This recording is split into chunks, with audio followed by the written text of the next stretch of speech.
Thanks for tuning in to our top 50 games of all time. These are going to be recorded as video for our YouTube channel. You can check that out at youtube.com/boardgamebarrage. They say the truth is a number one stopper. They say you think, but you never want to speak up. They say you're hiding there, you're busy, but what's on your mind, kid? What's on your mind, kid? They say out loud that Hey everybody, thank you for joining us for episode number 48 of the Board Game Barrage podcast, and also episode number 3 of our top 50 games of all time. Today we're going over games 30 to 21. How are you guys feeling so far about your lists? I think it's fun, like you mentioned in the last episode, that it only gets better. Right. Yeah. It is hard to be, as mean as I can be when we're just sort of getting to the best of the best. Right. So it is squashing my potential. Maybe a little bit. If you can't be mean, then what are you, Kalen? Exactly. So let's dive right in. I'll start us off with number 30. My number 30 game is Grand Austria Hotel. This is a dice drafting game of hotel management. So you sort of have a classic mechanic, board game mechanic. It's my favorite hotel management game that I've played at least. Dishwashing the game. Right. So everyone has a hotel, and there are guests that sort of filter in on these cards, and each of these guests have different requirements in terms of food that you need to procure to them while they're in this sort of the lobby, the waiting area of your hotel. So you roll a bunch of dice at the beginning of each round. Each of these dice is allocated to certain actions. And then you take a die from that corresponding action, and then that either produces food, or you might be serving that food to one of your customers. And then once that their food requirements are met, then you need to find a room for them. So you have to be opening rooms as well. There's also sort of a spatial component to, like, the rooms you open in certain rows are worth certain points. So as you move towards the top end of your hotel, you're getting more and more points. It's a really, really fun game. It's kind of unique like that. I don't know if there are many hotel management board games. And the dice drafting is really fun. It's one of those games that I think runs long at the full count of players. So this is another one I would probably do. It works really, really well at 2 players. So 2 or 3 would be my optimal count for this. That's Grand Austria Hotel. Not sure why I was making fun of the theme, because that's actually why I want to try this game. Right. I've always just been strangely intrigued by it, even though I think there's a pretty plain Euro hidden underneath. Right.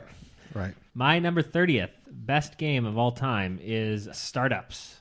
This is a oink filler card game that I just can't get enough of. It starts with the incredible artwork.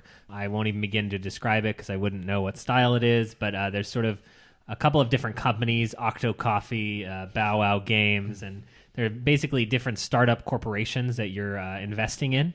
But what's so intriguing about the game is that once you put a investment into one of the companies out on the board, you get the anti-monopoly chip, which none of this makes thematic sense, but you are then not allowed to publicly take any face up of those cards as you're drawing from the draw pile. So you actually are prohibited from participating in that company unless you just blind draw it. So you're trying to hide your cards that are part of a company so that you are sort of chasing someone else who is also investing in the same company. Because if they put one out, they get that monopoly chip. You put one out, you don't. You're not restricted in the same way that they are. And what's interesting is at the end of a round, you pay out only on the companies that you own some stocks in, but aren't the majority leader. So basically, the 2 people who are competing over Bow Wow, they know that one of the 2 of them is going to pay to the other person. And that's what's so funny and silly about this game. It's very simple. Pick up a card, play a card style game that just has more to it than you'd expect when you open the box. It's beautiful. I would take it anywhere with me. That is Startups by Oink Games. I really like Startups a lot. That whole thing about if you go into a battle with somebody, the stakes are increased because one person is going to be a big loser, one person is going to be a big winner. Yeah. So my number 31 was Codenames, which is a light sort of party game. My number 30 is quite the opposite. This is Pax Renaissance by Phil Eklund, he of Pax and Bios games. This is a incredibly dense card game. All it amounts to is something like 80 cards. There's a couple of pieces, but not very many. And the entire board is made up of cards, but it's very, very dense. One of the sources of that density is the flavor text. I usually bypass flavor text, don't really care. But when it comes to PAX Renaissance, the text is so dense. I mean, people have compared this to like a college level lesson on the Renaissance. There's so much in it. I'm a big history buff. There's a lot of consideration in this game because it is so heavy and so dense. So sometimes there's a little bit of people taking time to take their turn, which I don't mind in this game because I'll just read my cards. Like learning about the history of these characters and these like events is just, I love it. There's a lot to explain, but basically what it is, the core mechanic of the game is actually the same as like Century Spice Road, where you're drafting cards, but if you want cards down the row, you have to pay more and more for them. It's really considered like a simulation of the Renaissance, although obviously like things take place in different ways, but there are a number of ways to win. There's like a military way to win or to like achieve.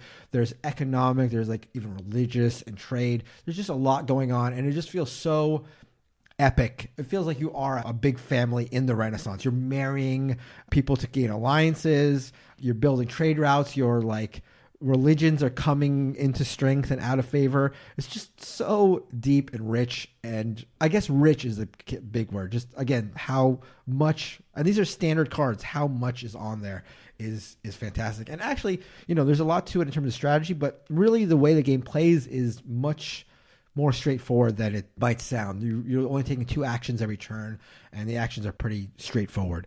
So if you're looking for just like a rich experience, and just really, if you just want something that if you get bored, you can just pull them out and read the cards. If you're a history fan, PAX Renaissance, I would highly recommend it. It's my number 30 game. Is this your favorite PAX game? Yeah. That's cool. I've been wanting to try one of these, so this seems like the one I should do. Yes, I think universally people would say PAX Renaissance is the best. Very cool.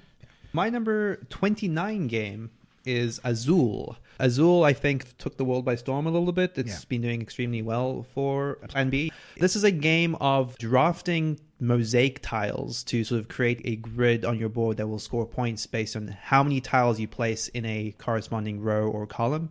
And then at the end of the game, if you get sets of the same color or any number of rows you fill, the columns, that will also get you additional points at the end of the game. But the chief mechanic is there are these factories in the middle, and each of them has 4 tiles on them that redistribute every round. And you're going to pick one of those factories and pick all of the tiles of the same color. So you keep going until these factories are emptying, and then anything remaining on those factories goes towards this pool in the middle.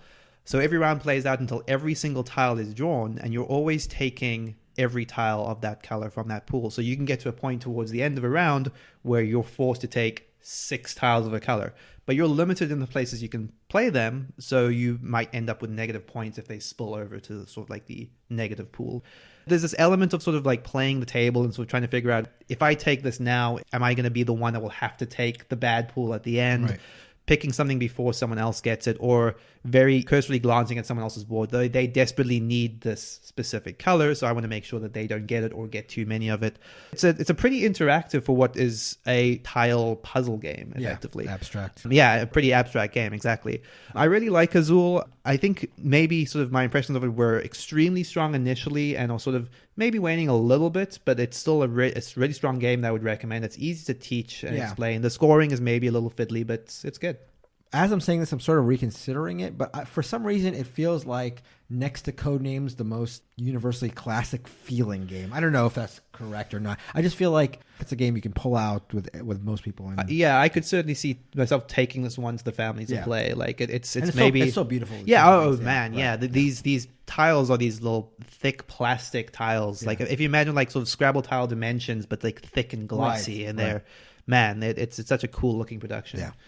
Once again, Neilan rolling those. Yeah, rolling the tiles through my fingers. Them. Yeah, absolutely. That's so and they strange. clack together so beautifully. Oh, man.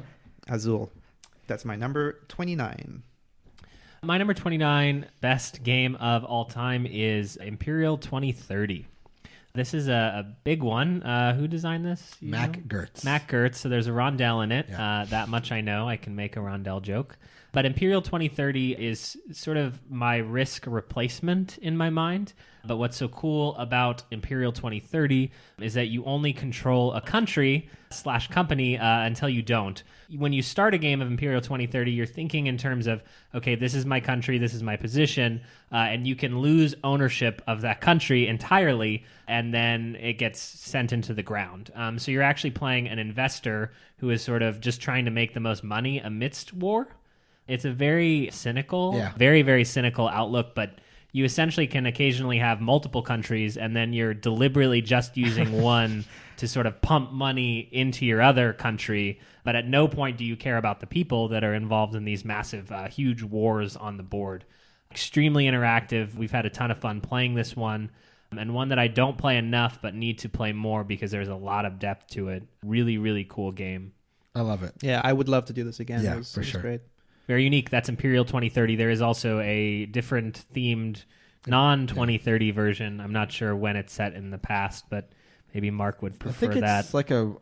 I can think it's look like up- I think it might be like a railroady sort of thing called Imperial. I forget what the You theme could is. look up Wikipedia articles like while the game's going to sort of Right, read up Right. Oh, yeah, about yeah, yeah. the history. Right. No, I would appreciate That's that. legitimate. Yeah, that's completely legit. Got it. That is Imperial 2030. My number 29 was mentioned earlier by Neilan. This is Kemet. Dudes on a map, action selection game. As he mentioned, the thing I like the most about it, I like confrontation in my games, especially my dude on the map sort of games. And I love the fact that, this game goes up to like 8 or 10 points, depending if you're playing short or long. And you get a victory point for initiating and winning a battle. I love that. It takes away all, like you mentioned earlier, that hesitancy. Like, I don't want to be the guy who attacks first, and it sort of disincentivizes turtling, obviously, because, people are going to come after you because it's the way to score points. I really do like the tech tree. I like the fact that there's different flavors. There's like an attacking tech. There's like a defensive one, and there's an other. And I like the fact that you can draft different ways to score, or you can draft buffs, or you Right. can draft characters. You can draft Right. like a scorpion. Oh yeah, we didn't thing. mention the Yeah. giant monsters, Yeah, yeah, which yeah. are these nice little minis. So like the tech tree is not just of one flavor. It's multiple. It's like nuanced and interesting in that way. I just love that you can get in everybody's face, and you're encouraged to get in everybody's face Right. from the beginning. Like I said before, you're never a turn or two away from just being right up on someone. Yeah, so, you can never feel safe, and you Yeah. can never feel like somebody's too far for you to get Right. out. So yeah, it's been said, but number 29 for me is Kemet. Okay, my number 28 is Deception Murder in Hong Kong. This is a fantastic social deduction game that I think veers lighter. Like, I could see myself explaining this to most people, Yeah. and then again, there'll always be that initial wonky round, but you'll get over it and it'll be great from the second play on. The way this works is every player has two sort of rows of 4 cards, one which corresponds to a murder weapon, one which corresponds to evidence left of the scene, except for one player who is the forensic scientist, and they are the clue giver for the table. They're trying to lead the other players towards one of the players who they secretly know is a murderer. So the murderer will sort of, once they've identified themselves as the murderer, everyone closes their eyes. The murderer points to their murder weapon of their 4 cards and their evidence of their other 4 cards.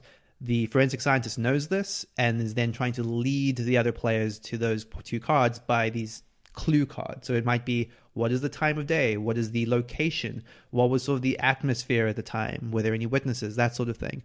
And just by using these subtle clues, you're trying to get them towards these certain cards.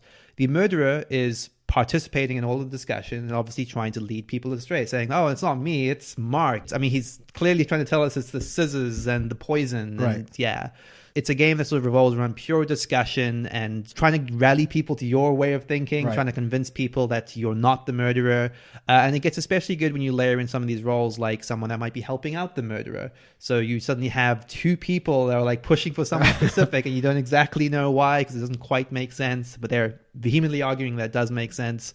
It's a really clever game. It's one I like a lot. I like playing it as on both sides, being just a grunt police officer, being the forensic scientist, being the murderer, all equally satisfying.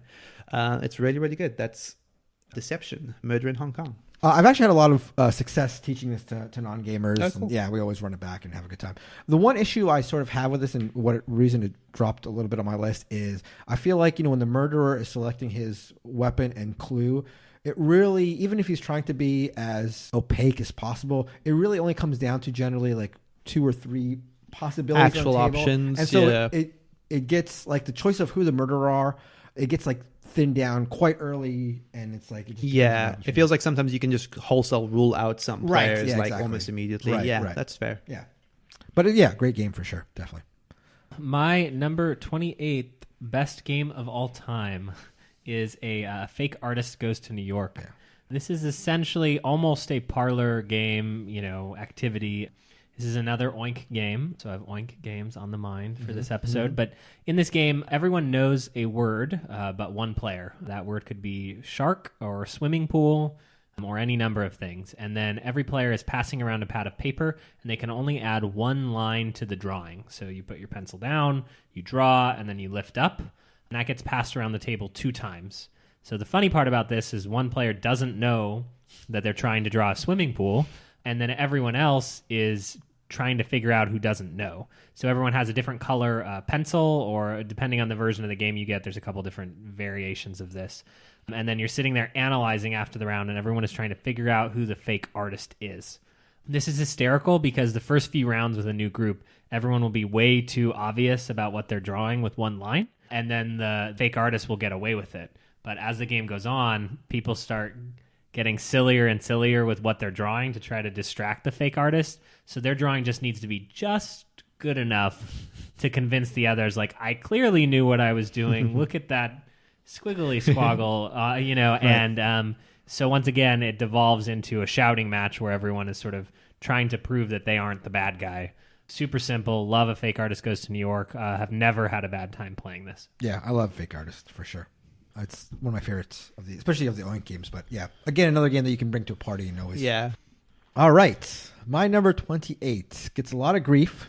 All the negative stuff, though, I think comes from the whole form over function part of it. I don't know, but the negatives come down to it's a very drab board. The pieces are not super high quality, but for me, it's the best point salad game from Mr. Point Salad. Just tell us what it is. Castles of Burgundy, number 28. I think it's his, best game as far as the point salad part goes. And I think it's his best game. It's my favorite of the Feld games. This is all about point salad, all about getting points in different places, all about building your engines, your various engines.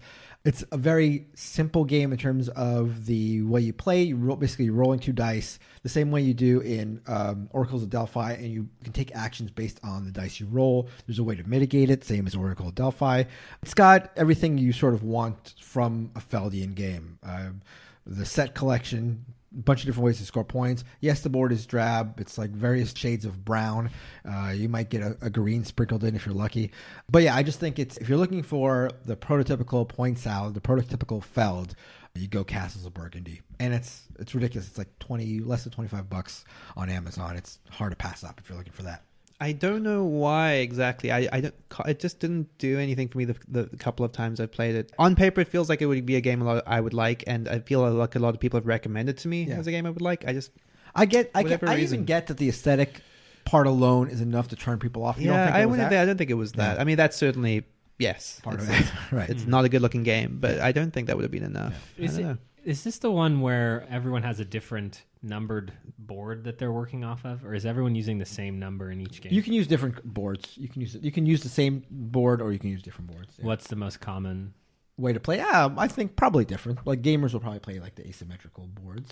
But yeah, I had this and got rid of it, and I seem to remember sort of for something so tight, Euro-y, feeling like the boards didn't always have the same like point potential on them. I don't know. I haven't played it nearly enough. And well, certainly as the tiles come out, you're basically, one of the things you can do is buy tiles, or I guess it's the main action you're doing is buying tiles and putting them on your tableau or your board. Mm-hmm. And sometimes, especially if you're working on a animal strategy or you're working on whatever strategy, like a shipping strategy, the way the tiles can come out, they're always the same type of tiles that come out, but sometimes the look of the draw on the tiles can go south for you. But again, there's so many ways to score because this is a point salad that there's always a way to like mitigate. So that's Castles of Burgundy, number 28. My number 27 game is Coloretto. Really simple card game, easy to teach, and always just really fun. Kalen and I sort of spoke about this recently as it's a game that you just compare every other small card game to, because it's for like how simple it is and how satisfying the decisions are, and it's really good. The way it works is you have a deck of just a number of cards in different colors, and that's all the cards are just a color. You're trying to collect groups of cards to score as many points as possible. Depending on how the scoring system you work, there are 2 different scoring systems. You're either trying to hit a certain number or just get as many of that card as possible. Then one by one, you sort of draw a card and choose one of a number of different sort of hops to play it to. And those sort of hops can only have 3 cards total each. So you get to a point where you're either going to add it to be the third card in one hop, or sort of start a new hop, or at any point instead of playing a card you can just take one of the hops. So it's this very cool decision of like, well, I could sort of push my luck a little bit and sort of get a card that I might want to put somewhere that might be the card I need, but then might have to put it somewhere where it's suddenly very enticing for someone else to take immediately, or just sort of cash in and just take the cards that are there on the table right now. For a simple game, it's just got got a cool decision space that's really, really fun. So easy to teach. Coloretto. Yeah, I think one of the things you can look at is these games that have been expanded and iterated on as Zularetto, Right. as Aquaretto, and a few others. And then we inevitably always end up back at the simplest version of that, the pure version of what the game is. And what's intriguing is just, there's 3 hops here, and you can either take one or add a card to one of those arrays, and that's the game. Yeah. And interestingly, I sort of Zularetto was the first version of that I played, and then once I played Coloretto, I had the exact same reaction. It's like, wait, this is the part I like. Why am I doing all that other stuff? Yeah. Cool. We are moving on to my 27th best game of all time, and I believe I can say with a surety that this is the last cooperative game on my list. Okay. This is Hanabi, the granddaddy of them all. This is... It's not the granddaddy of cooperative games. I meant of all board games. Oh, okay. And strangely, you're 27. Yeah. Interesting. Hanabi is a cooperative game where everyone doesn't get to see their own cards. So you're literally drawing from a deck and displaying them outwards towards everyone else at the table. This alone makes it really, really funny as people play for the first time and they sort of go, what? Like, this is how you play? And you are playing cards onto ascending piles of fireworks, trying to go from 1 to 5. And you're giving each other clues about your cards. So on your turn, you can either give a clue to a neighbor or play one of your cards. And there's a lot of trust involved in this game, because if you're almost out of clues to give and no one has given you clues about your cards, you have to sort of make a leap of faith and say, well, that means I have bad cards. I can just discard these. But that isn't always what it means. Sometimes people just aren't paying attention to what you have. Or you could see a big problem coming up. If you don't give a clue between the two of them, you're going to lose a card that you need in order to successfully complete the game. This is a game where you just play to 25 points. There's a few ways to plus up the difficulty with sort of a rainbow suit. The way in which you give clues is really simple. You can either tell someone how many of a card they have. You have 3 ones in your hand, and here they are. Or you have 3 blue cards, and here they are. But you have to give all. You can't give like a partial clue. You either give clues in those 2 flavors. This is Hanabi. It has always been a fantastic success. I feel like I'm improving at it with different groups of people, and then you start over and sort of a new meta develops with a new group, which is fun. Yeah, it's a great game. Packs a lot of punch in a deck of cards, basically. The granddaddy of them all. All right. My number 27. Look who's back. It's the Doctor again. This is his newest game. And if Decrypto 2018? Decrypto 2018. Okay, so this is the third of 4 2018 games on my list. This is his reworking of Through the Desert. It is Blue Lagoon. I love this game, despite the fact that I am absolutely terrible at it. It's so frustrating that I'm so bad at it, but I love it so much. I just always want to run it back immediately every time I lose. So what this is again, a reworking of Through the Desert, which was sort of loosely based on Go. You're creating routes that touch all islands. It's one of the ways to score. You're also trying to cut off your opponent's ability to create those routes. Blue Lagoon differs from Through the Desert in that it adds a little more gaminess to it, a little more like ways to score points. Through the Desert was much more of like a pure Go-ish type of game. But I love Blue Lagoon. I love what it adds. It's got 2 halves, which really basically amount to the same game twice. There's a little bit of a difference between the first half and the second half of the game. But I just love it. Again, another game that's like simple in its rules. There's a little more fiddliness than most Knizia games in terms of scoring because there's so many different ways to score. But for me, it doesn't hurt it at all. I absolutely love this game. 27, Blue Lagoon. I may have played this more than any other game in 2018. I don't have any 2018 games on my list. Maybe, Decrypto's up there, but that's it. Yeah. Blue Lagoon's great. I've played it a lot in quick succession. Yeah. And I just am starting to wonder if it has the legs for me. Oh, really? But still loving it. Still would recommend it to everybody. I've played it a lot, so. Yeah. I love Blue Lagoon too. We will come back to that. My number 26 game is Spirit Island. This is, I was trying to think like how many cooperative games I have on my list, but this is probably one of the highest ones. The Spirit Island is a cooperative game where each player has one of a bunch of different asymmetric spirits. There's an island whose natives you're trying to protect as spirits of this island, and invaders come in, and they're represented by these plastic pieces, these plastic components. And the invaders sort of come in based on a deck of cards. They're going to move into the island, build buildings, and start spreading out. And you as the spirits are trying to repel them. So you have these hands of powers, some of which sort of act faster than the invaders do, some of which are more about setting up for the subsequent round. You're collecting energy, and it's about a hand management game where you're sort of managing the cards, deciding the right time to play them, because you at some point need to retrieve them all so you can play them for a future round. You're sort of trying to push invaders around the board, move them off, and they sort of just keep coming up back and back in sort of bigger and bigger numbers in this very pandemic way where it starts to feel like it's going out of control. But one of the best things about this game is that it has this power curve over the course of it. You're getting stronger and stronger because you're drafting better and better power cards. So eventually you get to this point where it feels overwhelming, but you just have enough push to be able to do these big moves to sort of get enough of them off of the board and win the game. I really, really like this a lot. It's a very heavy, very thinky cooperative game that seems to, just by virtue of, sort of how heavy it is and sort of how hard it is to sort of think of anyone's board state outside of your own, it's hard to sort of quarterback the table. Yeah. And you're sort of mostly focusing on what you're able to do, but there is a pretty strong interaction in saying, okay, let's work together. I don't know what you're going to be able to do, but can you help me out over here? Can you maybe help me out on this part of the board?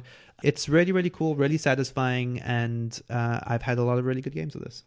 And also, just because of that asymmetry, every spirit feels pretty fundamentally different. Like the rules are quite substantially different between each of the spirits. So yeah, that's it's a strong game for like from a replayability perspective.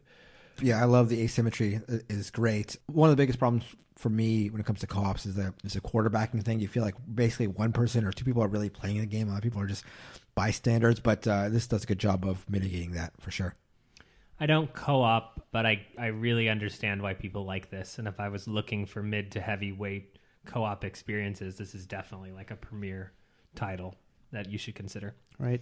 My number 26 best game of all time is Cockroach Poker, or otherwise known as Kakerlaken Spiel. Is that what we call it? I don't know. Oh, no, Spiel's probably just the only. Spiel's not Kakerlaken something. Yeah. Cockroach Poker is a fantastic bluffing game where you hand a player a card and you say, this is a cockroach, and then they have to decide whether they believe you or not.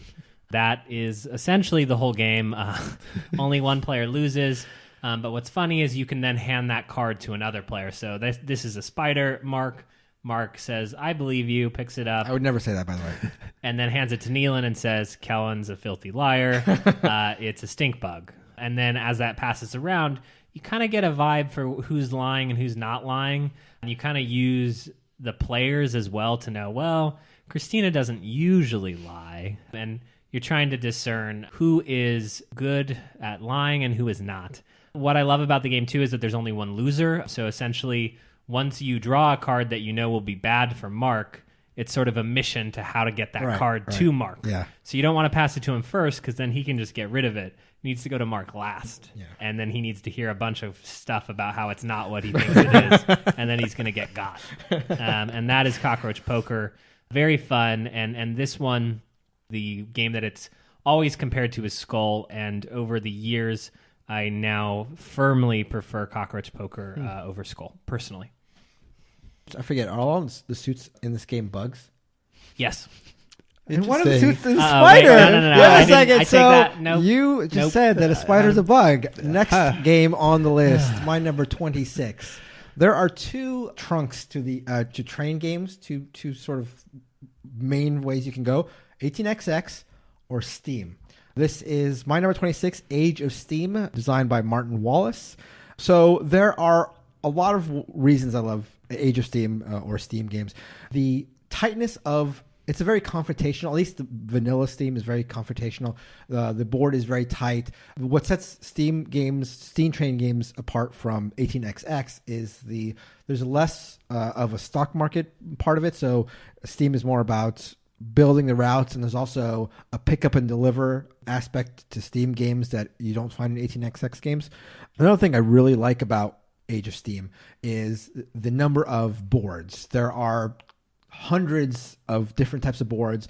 You can play, like the vanilla board is, I think, North America, but you can play, different parts of the world. There's a heaven and hell board. There's like a zombie board. They all have the same structure, but they play a lot differently. But yeah, just vanilla Steam, very confrontational, very tactical but strategic. You want to make sure your routes don't get cut off, but you need to adapt to when they do, or you need to adapt when different goods come on the board. It probably wouldn't be the game I would recommend for people playing their first train game. I think I would recommend some of the 18xx introductory games, but it's a really, really good one. That is Age of Steam, my number 26 game. And is this the simpler version? I remember Steam and Age of Steam. Steam is the more straightforward version. So this is the more complicated system. Yeah, but only a little bit, only slightly so. But yeah, I've played Age of Steam more than Steam. I might, with more plays of Steam, prefer that, but both types of games are good ones. I think I played this once. Yeah. I seem to remember liking it, but okay. I'm not a train baron. Right. My number 25 game is Blue Lagoon. This is, well, like you said, rather a 2018 game. This is the second of 3 2018 games on my list. And yeah, like it shot up through my list because it's that good. Yeah. My recollection of sort of discovering Blue Lagoon is when we brought it back from Gen Con and I sort of read through the rules cursory and I'm like, I don't get why this is going to be good at all. It seems a little too abstract, a little bit too simple. But man, it's satisfying. The number of different ways you can score, like I sort of, anyone tends to like sort of pick the one or two that they're going to not maybe focus on that round. And then it seems like you can easily do well just by not necessarily focusing on everything, right. And you can adjust that game to game based on sort of like what other players are doing. I haven't played through the desert. I'm sure I would enjoy it as well, but Blue Lagoon is fantastic for a game that's as simple as it is. The 2-round structure is interesting because the first round sets up for the second one. Great game. Yeah, absolutely. Blue Lagoon. Just a note that we are now officially halfway through our 50 games. Little commemoration. Yeah. What are you going to do to celebrate? I was trying to remember what I usually say. Is it woohoo or yippee? It's some form. Yeah, some. Yeah.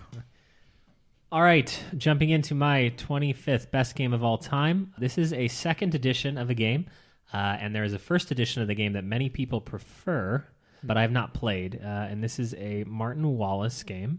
This is a Study in Emerald. Okay. Second edition.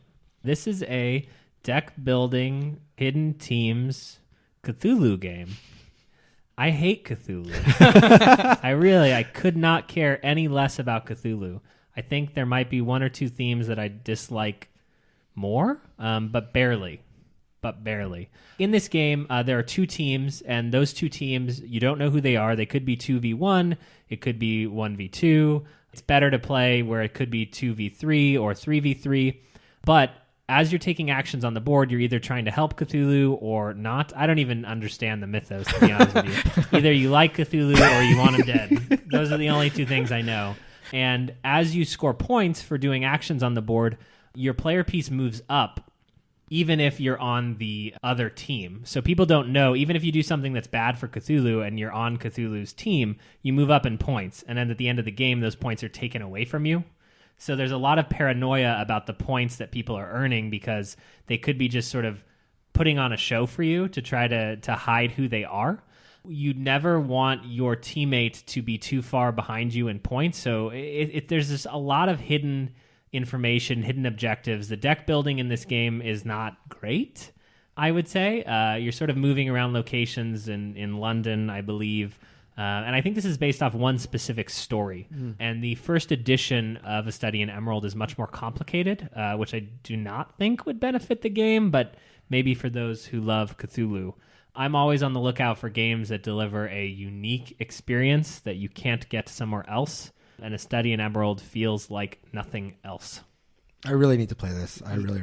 I think you'd like it. I've only played it once, and I remember really, really liking it. But weirdly enough, I just don't remember so many of the specifics of what we were doing. I just remember the hidden team and the sort of the hidden victory points thing, and that was really, really cool. You recommend the second edition or the first edition? I have not played the first edition, but the second edition is a streamlined affair.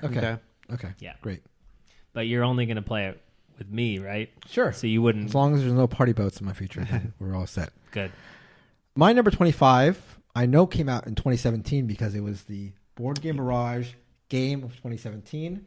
That is Sidereal Confluence, Trading and Negotiation in the Elysian Quadrant. Just rolls off the tongue.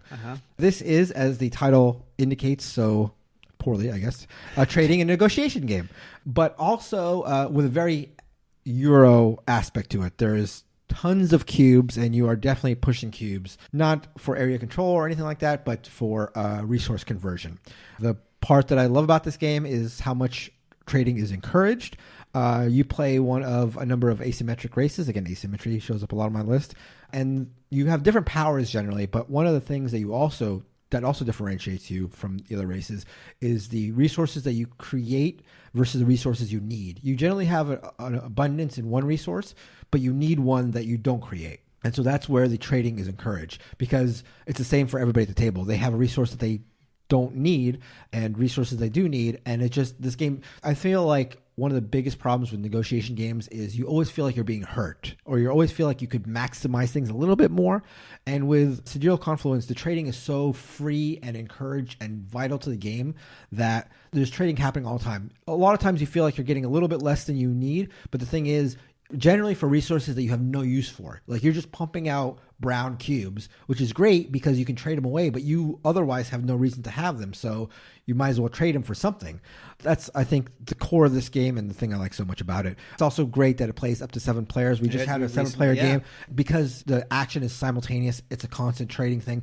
Playing 7 players does nothing but, I think, add to the enjoyment. It doesn't lengthen the game at all. It took us 2 hours, which is as long as any other game I've played. Especially for 7-player game. A 2-hour game for 7 players is fantastic. So that's my number 25, the BGB game of 2017, Sidereal Confluence, Trading and Negotiating, in the Elysian Quadrants. I really, really like Sidereal Confluence. I think I like it a little bit more than either of you to some extent. We'll come back to better. it. Yeah. The things I really like about it is there is this idea of sort of mutual cooperation. Like it's in your interest to grow the table's economy. Yes. So you're never incentivized to lie to another player. In fact, you're hurt. You specifically cannot go back on a promise you've made without getting hurt. Pretty significantly.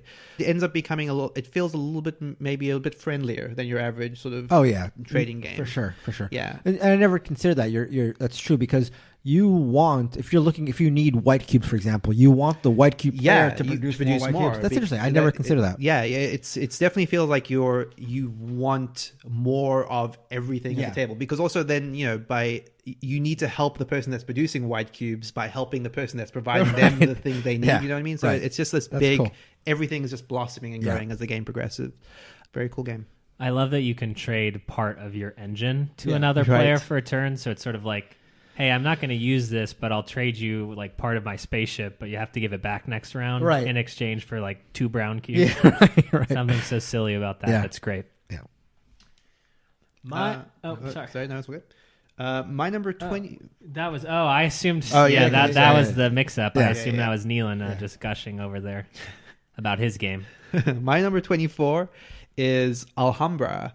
This kind of is a fantastic game. It also has a very special place for me because this is one of the earliest Euro games I played. So when I was first coming to the hobby, like before I played, I'd played Catan like once back forever ago, but Alhambra was one of the first games that introduced me to that sort of space of the hobby, and I really liked it a lot. I sort of played it almost every time I could get a chance.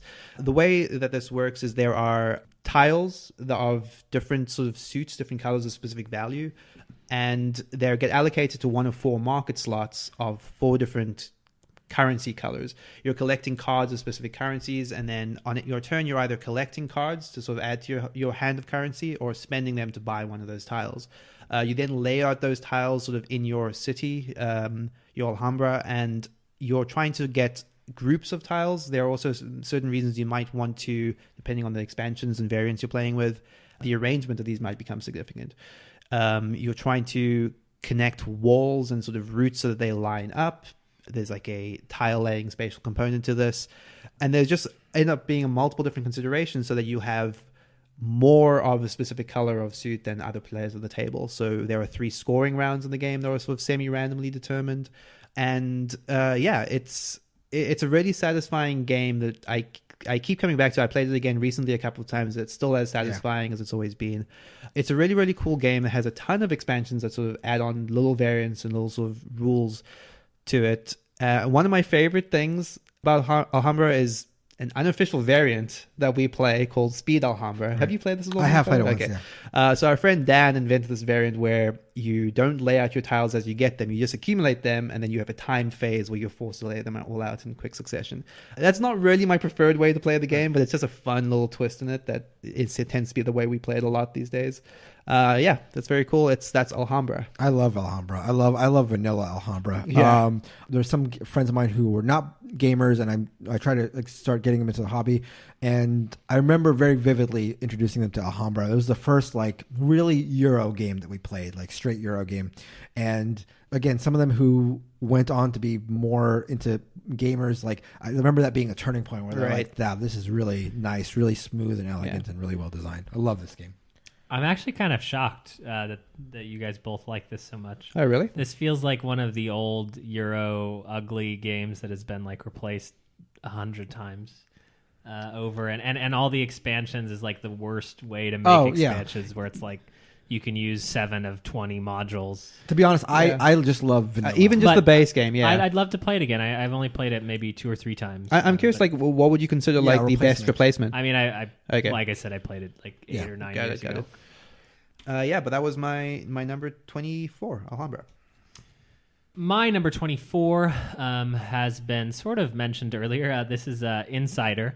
Insider, it's another Oink game. Oops. I thought that I'm on the same. I'm in Oinkland. I wonder how high Werewords is going to be on your list. Yeah, Werewords is not on the list. Weird. It's better. Yeah. Insider is the distillation of the idea of playing 20 questions with a pseudo hidden traitor. Someone in the game of 20 questions that you're playing also knows the word and is trying to get the group to guess the word without being too obvious about it. I think that brilliant sort of revelation into 20 questions, which is a game I grew up playing, it strikes me as something that I could have come up with, as a 12-year-old on long road trips where everyone's playing 20 questions. And sometimes I question whether 20 questions by itself is even really a fun game, but we've played it a lot growing up. Insider is a small box version of this concept. It's been expanded upon by Werewords. Neilan and I will obviously disagree on which version of this game you should get, but the premier concept is quite interesting, which is what kind of questions can you ask someone that subtly leads them towards the right path without being too obvious. And sometimes you say a question and it's just so clear that was way too obvious, and then everyone starts pointing fingers at you, and that's the fun of Werewords and Insider, and these are both great games. Yeah, there'll always be a time where I'll sort of advocate for purity, but I think Insider sort of rides this line of being a little too simple in the box, and I think Werewords just gives it that little twist that I like. But you also can't explain how a game of Werewords works. That's fair. Yeah. That's on tape. The thing I like about Insider is how, part of the whole Oink thing, the fact that you can take it, put it in your pocket, and it doesn't take a big table presence either, so you can play it anywhere, which is not the case with Werewords. That's true. My number 24. This is the only Splendor game on my list. This is The Great Zimbabwe. The biggest criticism, I think, of Great Zimbabwe, like most Splendor games, is how opaque it is and how punishing Splendor games can be. I think Great Zimbabwe is much less punishing than Food Chain. And also, because it's a pretty small operation Splendor, the component quality is lacking. That said, there's a lot that I really, really love about Great Zimbabwe. First of all, the theme is really cool. African tribes. It's a not often used theme. The artwork, for as sparse as it is, I like. I think it's cool and evocative. There's the auction mechanic where you're auctioning off first player. Come to think of it, actually, the auction mechanic is very similar to the first player mechanic in Age of Steam. What you're doing is you're bidding on who gets to be first player, and basically the longer that you're willing to bid and stay in the auction, the more that resources accumulate on the cards that represent the first player. So basically, you can trade off being first player, but you'll get less resources to start the round. It's a really nice way of doing it. The game itself, I love it because it's really unique. Actually, although I think the bones of the game were borrowed by Isaac Childress's founders of Gloomhaven. But before that, it was quite unique in that you are trying to build a logistical network. The point of the game is that you're trying to build these, I think they're idols. And in order to build them, you need to have your reach to different resources all along the board, be it your own or others. And you can sort of buy other players' resources, but you need to be able to reach them. It's just a very interesting spatial, there's a lot of games that are spatial, but this does it in a unique way. This whole like networking thing is unique. But the reason I like this more than any is the asymmetric powers in this game. They are crazy. They're all over the place, and they're of varying degrees. There are some that are much better than others, but the way this game makes up for powers being much better than others is that when you when you buy a power, when you elect to purchase a power, it comes with a cost, but also with an adjustment to how many victory points you need to win, because this is a race game. You're racing to a certain number of victory points. At the beginning of the game, everybody starts with the same number that is going to be the winning score. But when you elect to take a power that makes you have much stronger abilities, that target for you specifically is moved up. Now, instead of trying to get 20 points, now you're up 26 or something. So it balances a very strong power with moving up your target on the victory point track. I love it because you sort of, obviously that's a balance. Like, is this power good enough to make it that I need to like now score more victory points? Maybe it is, maybe it's not. But hey, what if I add it to this power? Now it's going to cost me even more to more victory points to win. But I think this combination more than makes up for it. I just love that. I'm sure it's used in other games, but just that moving target is I just love that part of it. So for me, number 24, my favorite Splendor, The Great Zimbabwe. I had a very bad first game of The Great Zimbabwe, which I think colored my perception of it a lot. But interestingly, I had a very bad first game of Food Chain Magnate. Right. And I came out of that feeling really strongly about it. Right. So I don't know what that says specifically. I think I should try The Great Zimbabwe again. Yeah. I think our game went long, but I think it generally can go fairly short. Okay. Yeah, I would love to do it again. If its bones are in Founders of Gloomhaven, I don't think that I should. I think I need not participate in this game night. Yeah. My number 23 game is Patchwork. This is one of my favorite pure two-player games. Mark spoke earlier about the sort of the Tetris puzzle thing that Uwe Rosenberg's games are now sort of, I think, mostly leaning towards. I feel like he does a lot of those these days.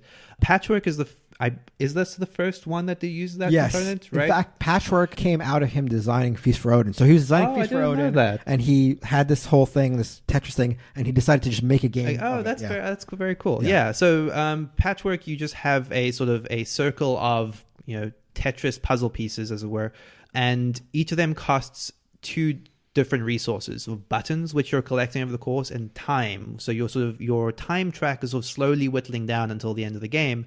Choose how much time you want to spend and how many buttons. You take that tile and you just try to place it on your grid.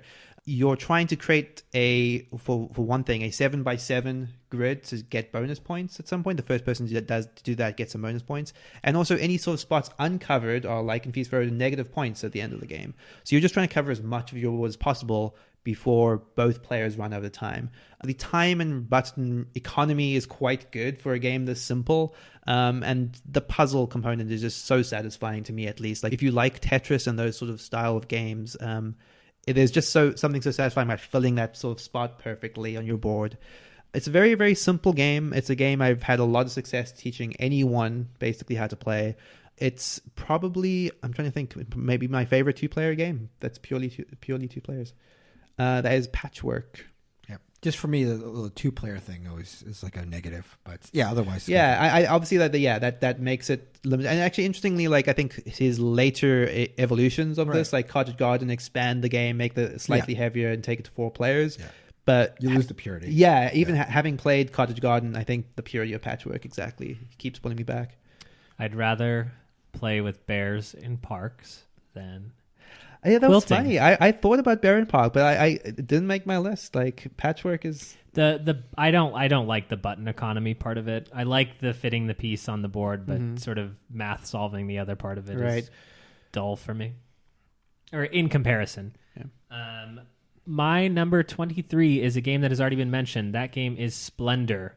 Splendor is a very simple efficiency game where You're buying cards that then improve your ability to buy other cards.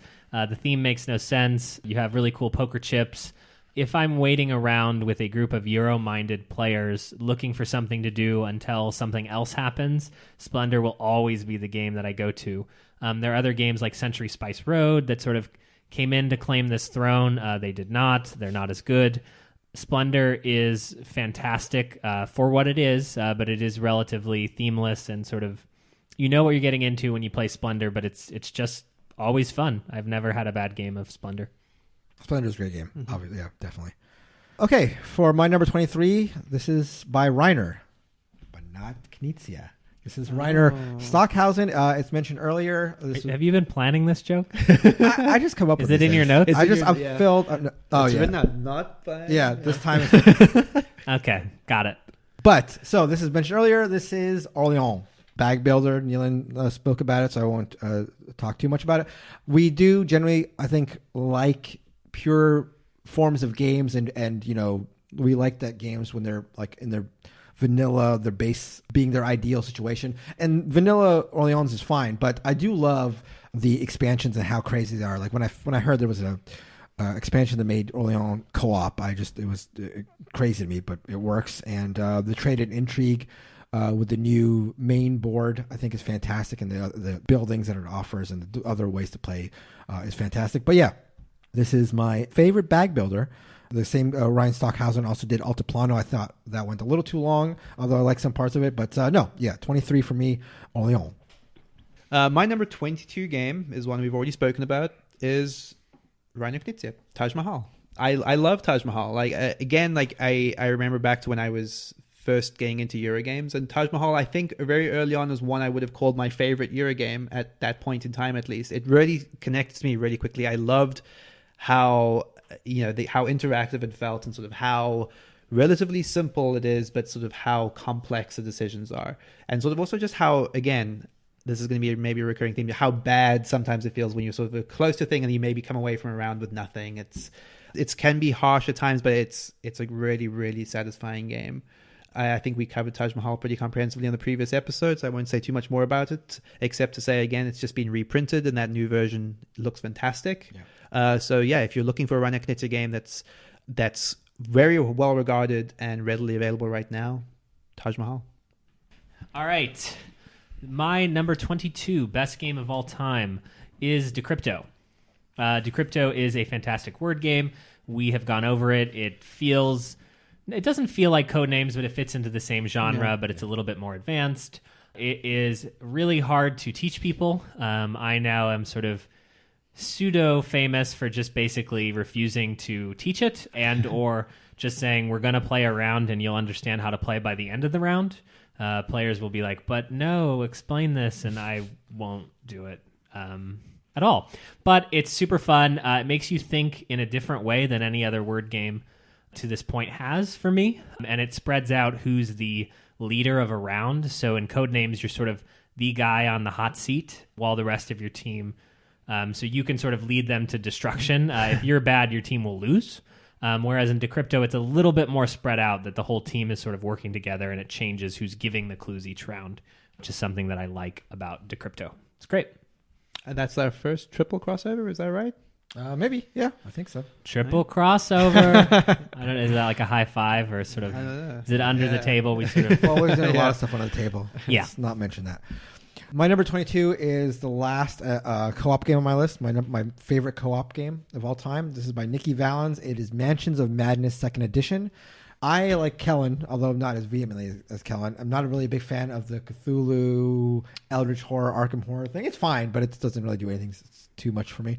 Specifically, like the Eldritch Horror and Arkham Horror, those games I think are a little too fiddly, a little too long, a little too dice rolly. And what's funny is like Mansions of Madness has all those, has Cthulhu, has dice rolling, has fiddliness, but it all works so well. And again, Kellen's going to give me flack for this, but it's because of the app. The app integration with Mansions of Madness 2nd Edition is fantastic. It's absolutely fantastic. It's super intuitive. All the fiddly bits are on the app. You don't have to worry about where they are. You just know intuitively where they're going to be.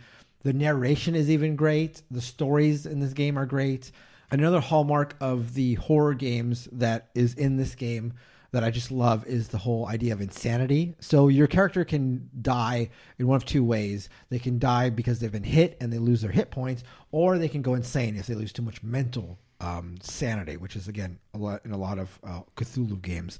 But when it comes to this game, when you go insane, you don't die. You just dealt a card, and that card, and you read this secretly. The game is co-op, but it may not be co-op when somebody goes insane, because now they have a different. Maybe they have a different victory condition. It might just say, you're fine. Your victory condition is the same as other characters, but again, you can't tell them. So they're always now looking at you suspiciously because they think you might do something crazy, because you might do something crazy because your victory condition now could be to burn the place down, or your victory condition could be to kill another character. This, again, like Dungeon Fighter, which is my number 50 game, this also has led to some of the best moments in gaming that I've ever had.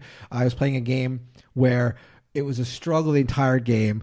We were just fighting till the end. One of the characters had gone insane. We were all starting to go insane or get near death. But we got to the very end of this campaign. We were literally we were about to beat the last person, and we were again all near death. And then Andreas was playing, and he was going to be the next player to play. But before him, it was our insane character who, again, had been playing normal. We thought probably she'd gotten something that wasn't going to be. And then she just says, I stab Andreas. And it was and that was her win condition, that if she'd killed somebody and he was near death. And it was just everybody, it was it should have been a deflating moment because we had fought so much and only to lose on that turn. But instead, everybody just loved it. It was so fun and crazy and such a twist. But yeah, Mansions of Madness Second Edition is fantastic. A great spooky Halloween sort of game. One of my favorite board games of all time is Half-Life 2, specifically the VR mode. The narration in it is great. The graphics are super good. I love everything about this board game. You should buy it. That's Half-Life 2. Oh my God. So help me. If you have any game that could possibly use an app, I am going to. No, but the VR and the narration, don't forget that. Don't forget those. To be clear, there is no VR in Mansions. Oh, but not yet. Not yet, right. So we can only hope. Edition 3. Okay, my number 21 game is Android Netrunner. I feel like talking about collectible card games on a list like this is always a really complicated affair because you're not just buying into a standalone game, you're sort of buying into a lifestyle to some extent. If you're not keeping up with the meta, you're almost not playing the game as intended. Neilan, the meta's dead. It is. It absolutely is dead, and tragically too. Android Netrunner is I don't know what the right way to describe this. It was originally designed by Richard Garfield, but then Fantasy Flights re-engineered it, I think, for this new living card game release. I don't know how different or similar it is to the original, but the way this works is it's a two-player game. One player is playing the corporation, one player is playing the runner, who's sort of a hacker. There are a bunch of different factions on either side, but each side has completely different goals. Corporations are sort of trying to secretly install these agendas into their servers, which are these rows of cards, and the hackers are sort of trying to run on those servers and uncover them. So that you're sort of setting up firewalls as the corporations of cards that will block each of these columns, and the runner is sort of using tools and gear cards to sort of divert themselves around firewalls, get to the servers, and hopefully uncover the corporation's agendas. The first player to get to a certain number of points, either by sort of escalating their agendas as the corporation or uncovering the agendas as the hacker, the runner, wins the game. That sort of intense asymmetry, how differently each side plays, is one of my favorite things about it. Because essentially, in a tournament environment, you would have your runner deck and you would have your corporation deck, and you'd play games with both of them. It's a very strongly thematic game with beautiful art. It's cyberpunk, bright, colorful theme. It's a game that I was sort of playing for I would say certainly not for the life of the thing. I played it for a few cycles and I just fell off of it because it's even in the living card game format where you're getting all of the cards, every expansion. It's a lot to keep up with. It's a game that I definitely wanted to have on my list because of how strongly I felt about when I was playing it.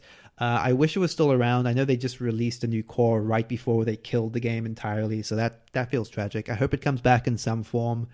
That's Android Netrunner.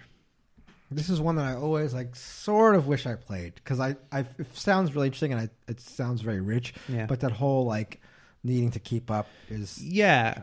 I think one of the things I've sort of been leaning towards trying is just net decking sort of 2 strong competitive starter decks, as it were, and just keeping those in my collection, maybe getting rid of every other card and being like, let's play Netrunner with these sort of generic decks to give you a feel for what this is, and just do that.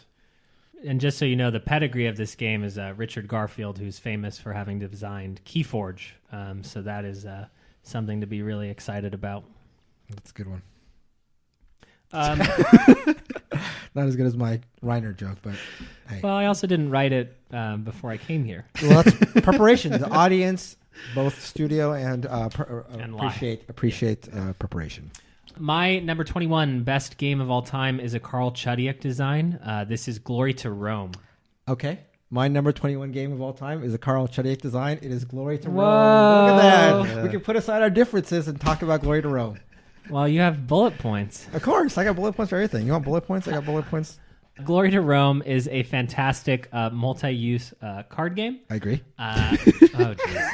The base engine of it feels really tight and just the right amount of complicated. And then what the cards do once you build them goes off the deep end in terms of crazy wackiness. Got that right here. Which I love because you're playing this game where you're sort of trying to take actions and then benefit off of other people taking those actions, and you're sort of building up this little empire, but then you get a card that just allows you to completely... there's certain cards that are like, if you build this, you win the game. Right, yeah. And so it's just a race, watching the game sort of unravel, and where is it going to break first? And that's so fun and sort of typifies a Karl Chudiak design, but sort of that base system. He's actually tried to make other versions of this, Matainai, and then there's a... Impulse? Is that the same? Impulse has some similarities, but there's other designers who've made like import and export as sort of cribbed part of this system, which feels so great. I really like Glory to Rome. I have the sort of beautiful black box edition, which is one of the, I think, most famous board game Kickstarter snafus of all time. Right. Would you guys agree that it sort of has a San Juan, like from the card game based in Puerto Rico? It has that sort of feeling. It's right here. He's reading my lines. I'm sorry. I just want to be part of the conversation. I felt. Oh wait, did you actually steal? Like literally. Yeah, it's more complicated than that, and it's there's more chaos injected. But you would agree that's a good point.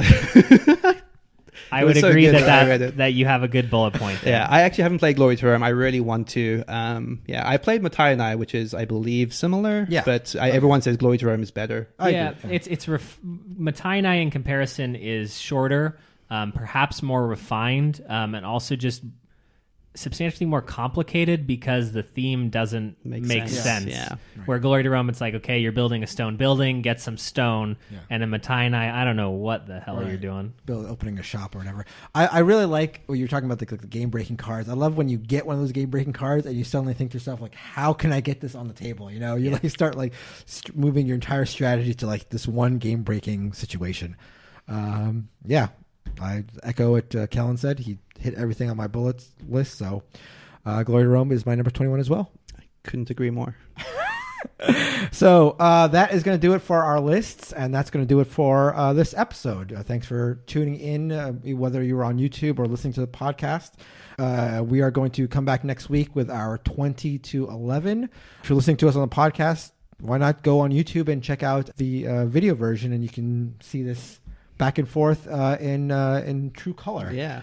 I'm trying my best not to like squint at you guys, because usually when we're recording the podcast, I can just sort of make faces at you or make my displeasure sort of known. Yeah, sometimes you don't even face us. Sometimes you just record looking away from us. But thank you so much for listening and watching. As always, you can follow us on the various forms of social media, Twitter, Instagram, Facebook. Wherever you're looking, we'll be there. We're on Reddit as well. There's a lot of discussion on our guild, which is at boardgamebarrage.com / heaven forbid / guild. So boardgamebarrage.com / guild to find our guild on BGG. I think that's going to just about do it. Thanks, as always, to Heart Society for their wonderful song, What's on Your Mind, Kid, which is our intro and outro music. You can find them at heartsocietymusic.com. And until next week, when we get to the finest of the fine, 22 and number 11, we will see you guys then. Bye. Bye-bye. Bye.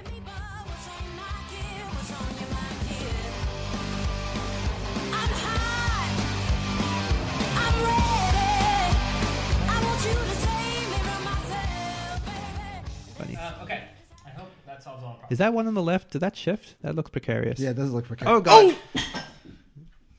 Yep. It's amazing. Pretty precarious.